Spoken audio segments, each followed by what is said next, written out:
কোনো ব্যক্তি যদি কোনো আল্লাহ তাআলার ওলির মাজারে চাদর দেওয়ার মান্যত করে, ভালো করে শুনবেন, যদি কোনো ব্যক্তি কোনো মাজারে চাদর দেওয়ার মান্যত করে কি আমি অমুক আল্লাহর ওলির মাজারে চাদর দেব, তো ওই ব্যক্তি চাদর দিয়ে যতটা সওয়াব পাবে ওর চাইতে বেশি সওয়াব পাবে ওই সমপরিমাণ টাকাটা দিয়ে যদি আপনার পাশের পরিবারের পাশের বাড়ির যদি একজন দরিদ্র ব্যক্তি যে খেতে পায় না, যে পোশাক কিনতে পারে না, তাকে যদি ওই টাকা দিয়ে একটা পোশাক কিনে দিতে পারে।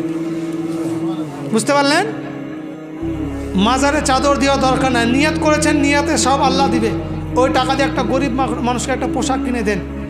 যে ব্যক্তি খেতে পায় না তাকে খাবার কিনে দেন। যে ব্যক্তি টাকার অভাবে ওষুধের অভাবে মরে যাচ্ছে তাকে ওষুধ কিনে দেন, বেশি সব পাবেন। কারণ চাদর দেওয়ার কারণ হলো মাসালে যেটা পাওয়া যায় সাধারণ কবর চাইতে যেন একটু আলাদা হয়। তো আলাদা 1000 চাদর দিলে আলাদা নয়, একটা চাদর দিলে আলাদা হয়ে যাবে।